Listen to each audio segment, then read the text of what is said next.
इसी नाते हम लोगों ने आज 20 साल से एक ही बात समझा रहे हैं कि इस देश में जब संविधान एक है, देश एक है, प्रधानमंत्री एक, राष्ट्रपति एक, तो देश में शिक्षा भी एक समान होना चाहिए। जो पाठ्यक्रम प्राइवेट में है वही पाठ्यक्रम सरकारी स्कूल में लागू होना चाहिए। दुनिया के तमाम देशों में गरीबों को शिक्षा फ्री है। जब दुनिया के तमाम देशों में गरीबों को शिक्षा फ्री है तो भारत देश में भी गरीबों के बच्चों को कॉपी किताब, फीस, दवाई, भोजन, वजीफा, कपड़ा, जूता, मोजा, टाई, बैग, जरूरत पड़े तो उनको साइकिल फ्री में देकर बिना पैसा में पढ़ाने का कानून भारत में बनना चाहिए। इस बात को लेकर के हम लोग प्रदेश में, देश में आंदोलन चला रहे हैं। शिक्षा के सवाल पे सारी सुविधा देने के बाद जिस माँ बाप का बेटा और बेटी विद्यालय न जाए, ऐसे माँ बाप को जेल भेजने का भी कानून बनना चाहिए।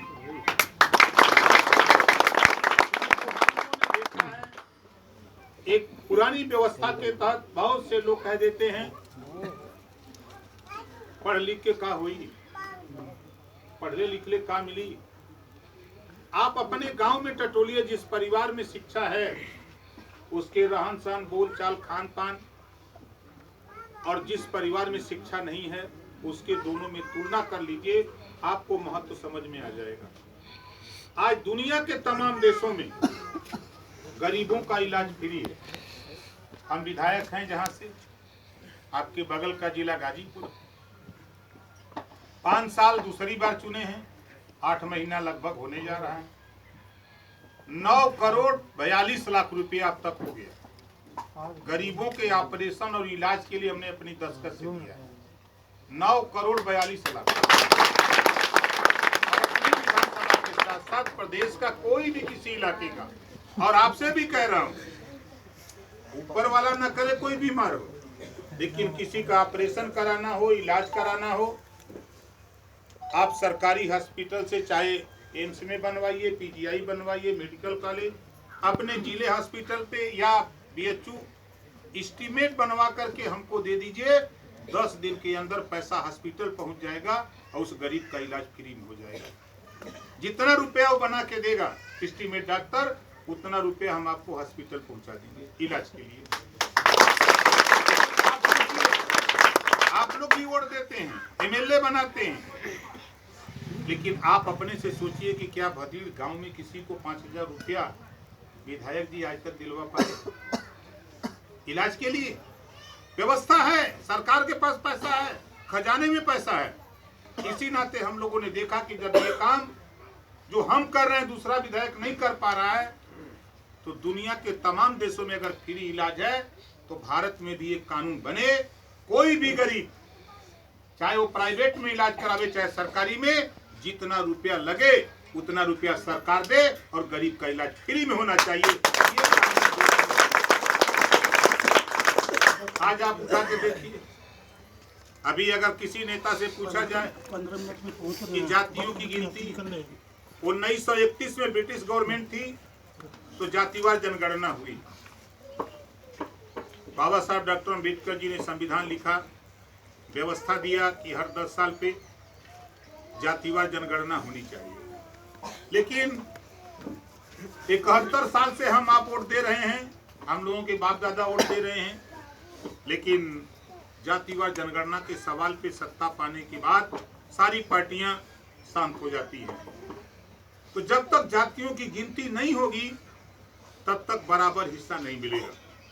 संविधान में बाबा साहब डॉक्टर अम्बेडकर जी ने पहले पन्ने पे लिखा, समता, स्वतंत्रता, बंधुत्व और न्याय पर आधारित भारतीय संविधान। अब जैसे अपने गांव में देखिए, जिस परिवार में 10 लोग हों और 4 लोगों का नाम राशन कार्ड में हो तो राशन 10 को मिलेगा?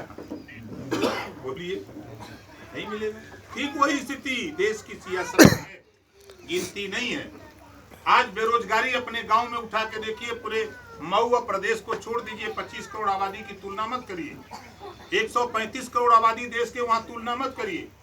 आज बेरोजगारी दिन दूना रात चौगुना बढ़ रही है। भारतीय समाज पार्टी का मानना है कि देश में एक कानून, तकनीकी शिक्षा कक्षा 4 से हर छात्र और छात्रा को पढ़ना अनिवार्य, मोबाइल बनाना, मोटरसाइकिल बनाना, पंखा बनाना, लैपटॉप बनाना, टीवी बनाना, इस तरह के 100 विषय बने और कक्षा 4 से एक विषय हर जाति के बेटा बेटी को पढ़ना अनिवार्य कर दिया जाए। हम लोगों का मानना है कि 4 साल, 6 साल, 5 साल के बाद जब बच्चा कॉलेज छोड़ेगा तो उसके हाथ में हुनर होगा, नहीं नौकरी पाएगा, नहीं कहीं रोजगार पाएगा तो दुकान करके भी, मोबाइल की भी दुकान खोल लेगा, तभी वो अपनी जीविका जिसको लेकर के भाई जयनाथ जी जोरदार ताली हो जाके उनका स्वागत। और हमारे उमरावती सिंह जी हैं प्रदेश अध्यक्ष। अब ये परेशान है कि जल्दी हो जाए। पीछे राजवा जी हैं, हमारे सुनील सिंह जी हैं, सिंह जी हैं। हम सब लोग घूम घूम करके, अब आप सोच लीजिए, कल मैं फिरोजाबाद में था। आप सोशल मीडिया पे देखे होंगे हमारे नौजवान, तो कल मैं फिरोजाबाद में था, परसों गोरखपुर था, आज आपके बीच में हूँ, कल लखनऊ रहूंगा। हम किसके लिए लड़ रहे हैं? हम आपके लिए लड़ रहे हैं। अगर मैं यहाँ पूछूं बीमारी, तो यहाँ 100% बीमार लोग बैठे हैं। एक बीमारी हमने पकड़ा है, बिजली के बिल से कितने लोग परेशान है, जरा हाथ उठाइए तो।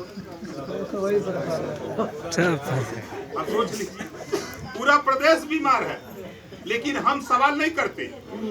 हम ये बात आपके बीच में क्यों करता हूं? आज हमारा जो बाजार में सामान खरीदते हैं, चाहे कपड़ा खरीदें, दाल खरीदें, साबुन खरीदें, सलाई खरीदें, कुछ भी खरीदें, उस पर टैक्स लगता है। वो टैक्स का पैसा जाता है RBI, reserve bank of India में जमा होता है। वो खरबों रुपया जमा हो जाता है। उस बैंक से बड़े बड़े उद्योगपति फैक्ट्री लगाने के लिए, कारखाना खोलने के लिए लोन लेते हैं। 500 करोड़, 800 करोड़, 1000 करोड़, 1500 करोड़, अब वो लगा लेते हैं। जब फैक्ट्री उनकी नहीं चलती है तो वो सरकार से कहते हैं कि हम पैसा नहीं दे सकते, तो सरकार कहती है कि डिफाल्टर है। लाखों करोड़ रुपया उनका कर्जा माफ हो जाता है हमारे पैसे से। तो हमारा घरेलू बिजली का बिल हम नहीं दे सकते, तो हमको भी डिफाल्टर घोषित करके घरेलू बिजली का बिल, बीमारी तो सब पकड़ लेते। लेकिन इलाज के लिए भाई जयनाथ जी हैं, दिन रात लगे रहते हैं बेचारे, सभी लोग लगे हैं, हमारे छोटे बड़े नेता सब लगे हैं। लेकिन अब बाबा साहब ने लिखा है कि political power is the master की। राजनीति एक ऐसी चाबी है जिसे सभी बंद दरवाजे खोले जा सकते हैं, सभी बिगड़ी बात बनाई जा सकती है। तो हम लोग उस पावर को लेने के लिए परेशान हैं। हम तो भाई मुन्ना यादव जी को बधाई देता हूं, इन्होंने कहा कि हमारे यहाँ नहीं आ सकते। हमारे जयनाथ भाई ने कहा कि बहुत परेशान हैं, और हम ऐसे जीव हैं कि आप सारी रात चलिए, हम आपके साथ सारी रात चलेंगे, जहां बुलाइए वहां। कोई, अब ये आपका गांव, हमको अंदाजा कम से कम नहीं कुछ तो 7-8 बार तो आ ही चुका हूँ गाँव में। कोई गांव पूर्वांचल का, चाहे बनारस मंडल हो, मिर्जापुर मंडल हो, चाहे आपका गोरखपुर मंडल हो, आजमगढ़ मंडल हो, देवीपाटन मंडल, फैजाबाद मंडल, मिर्जापुर मंडल, 6 मंडलों में कोई गांव बता दो या गांव का टोला बता दो जहां हम न गए हों। हम तो खोजते हैं कि लोग मिले, लोगों को विचारों से बताया जाए, लोगों को विचारों से जोड़ा जाए, लोगों को विचारों से लड़ने के लिए तैयार किया जाए। इस नाते हम बराबर प्रयास करते रहते हैं। हम अभी 4 दिन पहले इटावा में थे, कम से कम 5 से 6 हजार लोग जुटे थे। अभी कल फिरोजाबाद में कम से कम 4000 से ऊपर लोग थे। अभी कोई ऐसा, चाहे हम मैनपुरी में मीटिंग किए 10 हजार लोग थे, चाहे हम आगरा मीटिंग करते हैं, चाहे झांसी करते हैं, चाहे बांदा, चित्रकूट, हमीरपुर करते हों, चाहे सहारनपुर, बागपत, शामली करते हों, हर जगह 4000, 6